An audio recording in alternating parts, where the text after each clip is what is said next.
Hello everyone. तो कैसे हैं आप सभी लोग? आई होप कि अच्छे होंगे।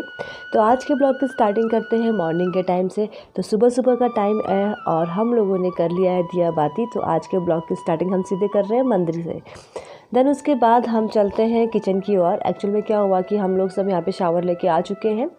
तो अचानक से कल रात को हमारा प्लान बना था कि हम जाएंगे मंदिर। तो हमसे क्यों ना मंदिर जाने से पहले हम घर का सारा काम करके जाते हैं, क्योंकि वहाँ से आने के बाद थोड़ी बहुत थकावट लग ही जाती है। तो हम लोग सीधे किचन पे आए थे और किचन में हमने स्टार्ट करा खाना पकाना। तो यहाँ पे देखिए मैं चली गई हूँ दूसरे काम करने के लिए और यहाँ पे रेणु दी बना रही है सब्जी। तो फिर बच्चों के लिए क्या बनाएंगे हम यही सोचे थे। तो कल के जो आलू मैश कर रखे थे वो आलू बचे हुए थे, तो मैंने फटाफट से आलू के पराठे बनाने की तैयारी करी और रेणु दी ने फटाफट से सब्जी बनाने की तैयारी करी। तो साथ में काम करो और गर्मी के टाइम पे जल्दी उठ जाओ तो काम बहुत जल्दी हो जाता है। और स्पेशली अभी तो काफ़ी ज़्यादा गर्मी होने लग गई है, बिना फ़ैन के या बिना कूलर के नहीं चल रहा है। तो सुबह जल्दी उठो तो सुबह का जो मौसम होता है बहुत अच्छा होता है। इस टाइम पे काफ़ी ज़्यादा ठंडा ठंडा सा फीलिंग आती है। तो अभी यहाँ पे देखिए हमारा काम लगभग हो ही रहा था। साथ में हम बहुत सारे गप्पे भी मारे थे, क्योंकि हम दोनों ना जब मिल जाते तो हम लोग गप्पे बहुत ज़्यादा मारते हैं। तो बच्चे अभी सबके सब गए थे शावर लेने के लिए, क्योंकि सब अपने अपने रूम पे बिजी थे। बस हम दोनों ही सबसे पहले उठ के अपना काम करने लग गए थे। तो यहाँ पे देखिए सब्जी मेरी बन चुकी है एंड अभी मैं थोड़ी बहुत बना लेती हूँ पराठे। तो कुछ बहुत हमने बनाई रोटियाँ और कुछ बहुत बनाए हमने पराठे। मतलब ना हमारे माइंड में ये बात पहले नहीं आई कि हम इसे पैक करके ले आते हैं। ये हमने सोचा कि हम जब वहाँ से आएंगे तो हम थके रहेंगे, तो हम उस टाइम पे इसको आने के बाद खाएंगे। पहले मंदिर में दिया बाती कर लेंगे उसके बाद। तो यहाँ पे देखिए फटाफट से मैंने बनाने लग गई हूँ रोटी। और गर्मियों के टाइम पे क्या होता है ना कि सुबह जल्दी उठ जाओ तो काम जल्दी भी हो जाता है और ख़ुद के लिए भी हमें काफ़ी ज़्यादा टाइम मिल जाता है। और दूसरी बात है कि हम ना अपने बच्चों को भी टाइम दे सकते हैं। वरना क्या होता है कि सुबह से शाम तक हम काम के पीछे लग जाते हैं। देन कभी वीडियो एडिटिंग करनी है या कभी कुछ और काम करने हैं। तो यहाँ पे देखिए लगे हाथ मेरी रोटियाँ भी फटाफट से बन चुकी है और सब्जी रेडी होके रेडी तो तैयारी कर रही है मंदिर जाने की। तो वो सारा सामान रखेंगी और मैं नॉर्मली जो रेडी होते हैं हम फिर रेडी होके निकल जाएंगे। तो यहाँ पे अभी बच्चे अपने अपने काम पे लगे थे या रूम पे नहीं थे, क्योंकि किचन पे तो नहीं आ रहा। अगर वो होते तो किचन पे ज़रूर आते, शायद क्या पता अभी दूसरे रूम पे टीवी देख रहे होंगे। तो मॉर्निंग का टाइम है, बच्चे ने भी आज सुबह जल्दी उठ चुके थे, क्योंकि पहले से ही हमने बोल रखा था कि कल सुबह हम 7:30 पे यहाँ से निकल जाएंगे। ज़्यादा दूर नहीं है, बस सामने ही है, थोड़ा सा 5-10 मिनट का रास्ता है। तो हमने बस ये प्लानिंग कर रखी थी। तो इस वजह से ना बच्चे तो रात भर वैसे भी नहीं सोते। जब भी कहीं घूमने जाना होता है तो बच्चे की नींद तो शायद उड़ जाती है। तो यहाँ पे रोटियाँ भी हमारी सारी बन चुकी है और उसके बाद जितने भी घर के पेंडिंग वर्क थे हमने सोचा वो भी कर लेते हैं, क्योंकि वहाँ से आने के बाद ना थोड़ा रिलैक्स होना बॉडी को बहुत ज़रूरी है। भले आप कहीं जाए ना जाए या थोड़ा सा आप रोड में भी चल लेना तो एक थकावट सी तो बन जाती है। तो अभी देखिए हर कोई अपने अपने काम पे लगा हुआ है। तो मैं चले गई हूँ सीधे वॉशरूम में।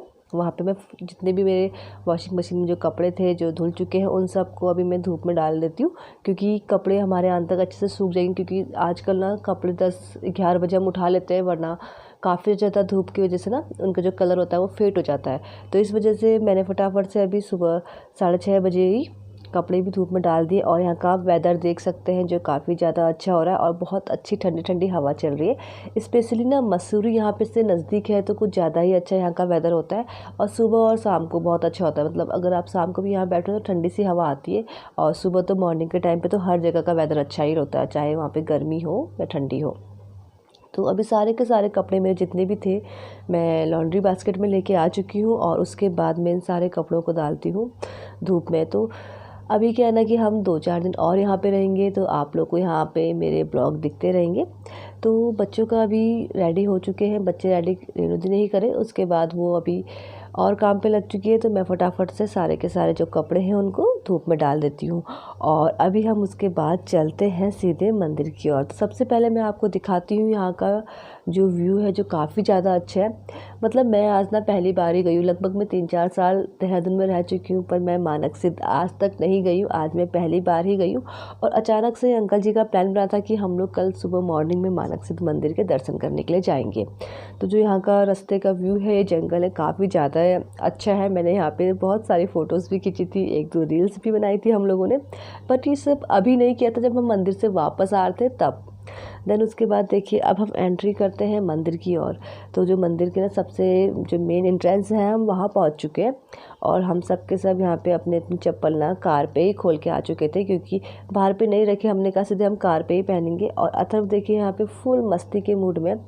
तो सबसे पहले देखिए रिमझी चली गई है मंदिर की ओर। तो जो यहाँ की जो मंदिर की मेन एंट्रेंस की घंटी है ना वो काफ़ी ऊंची है। तो अथर्व और आदि को वैभव गोद में ले लेके घंटी बजवा रहा था, क्योंकि होता है ना एक ने बजवाई तो दूसरे को ऑटोमेटिक ही शौक चढ़ता है।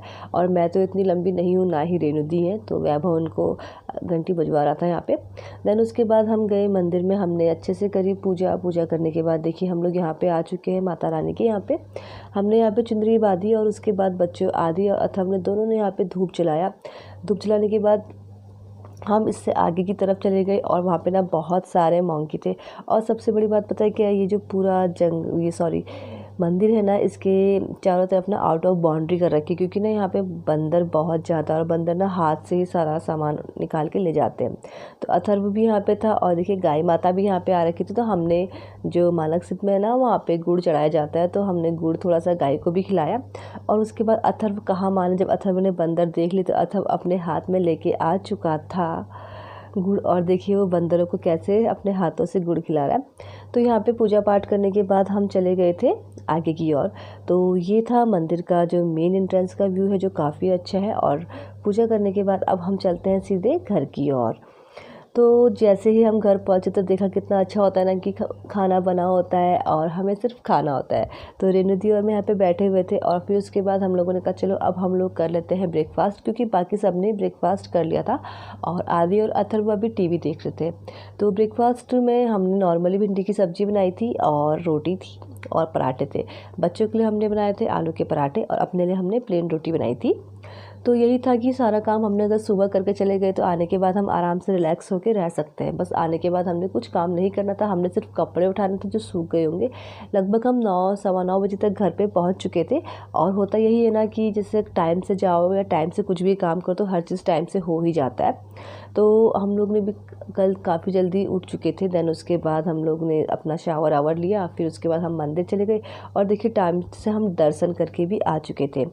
तो इसके क्या होता है ना कि हमारे पास मतलब सबके लिए टाइम होता है। इवन हम अपने भगवान जी को बोले या अपने बच्चों को बोले या खुद के लिए, तो सुबह अगर जल्दी उठेंगे तो घर के सारे काम बहुत जल्दी हो जाएंगे और साथ ही साथ आपको बहुत ज़्यादा टाइम भी मिल जाएगा अपने लिए। तो यहाँ पे ये था कि अब हम लोगों ने बहुत ज़्यादा भरपेट खाना खा लिया था और हम लोग ना दोनों को दोनों गप्पे मारने में लगे थे। एक्चुअल में क्या होता है ना, जब भी हम साथ में बैठते हैं तो हमारी बातें ही पूरी नहीं होती है। तो खाना खाने के बाद फिर लग जाते हैं अपने अपने काम पे, क्योंकि किचन बहुत ज़्यादा मैसी हो रखा था। बच्चों ने सबने ब्रेकफास्ट कर लिया था, बस हम दोनों ही कर रहे थे। तो मैंने बोला पहले हम दोनों भी ब्रेकफास्ट कर लेते, देन उसके बाद जाके ही हम किचन को अच्छे से क्लीन कर लेंगे और लगे हाथ घर के सारे और भी जो काम है वो कर लेंगे। तो मॉर्निंग में उठने के काफ़ी ज़्यादा फ़ायदे होते हैं। और मॉर्निंग में उठने के बाद अगर आप उठते हैं तो प्लीज़ उठने के बाद आप एक गिलास गर्म पानी ज़रूर पीजिएगा, जिससे क्या होता है कि आपको गैस की प्रॉब्लम नहीं होती। बहुत सारे जो पाचन तंत्र से हमारी लड़ने की जो शक्ति होती है ना वो भी बहुत अच्छी हो जाती है। तो मॉर्निंग पे गर्म पानी पीना बहुत ज़रूरी है। देन उसके बाद देखिए हमारा सारा हो चुका था काम, और काम करने के बाद अभी हम आ चुके हैं अभी किचन में, क्योंकि मैं धो रही थी बर्तन और रेणु दी जो अपर काउंटर है वो साफ़ करती है। एक्चुअली में हम ऐसे काम करते हैं कि दोनों मिल बांट के काम कर लेते हैं, जिससे क्या होता है काम काफ़ी जल्दी भी हो जाता है और हमें एक दूसरे के साथ बैठने का टाइम भी मिल जाता है। क्योंकि फिर उसके बाद वही होता है कि 1 साल बाद मिलना होता है और एक दूसरे के लिए टाइम निकालना भी काफ़ी ज़रूरी होता है। फिर क्या होता है ना, वहाँ पे रहो तो वहाँ पे फिर फ्रेंड्स होते हैं, कभी कुछ फिर प्रॉपर हर चीज़ होता है। तो इस वजह से कभी टाइम मिल भी पाता है बात करने का, कभी नहीं मिल पाता, लेकिन जितनी भी रही दही कसर है हम लोग सब मिल के निकाल लेते हैं। तो अभी हम करते हैं बर्तन वॉश एंड अपर काउंटर को अच्छे से साफ़ कर लेते हैं और अपने ब्लॉग को यहीं पे एंड करते हैं। अगर आपको पसंद आए तो please like share and subscribe जरूर कर दीजिएगा। मिलते हैं आपको नेक्स्ट वीडियो के संग। Okay, bye bye and take care, bye.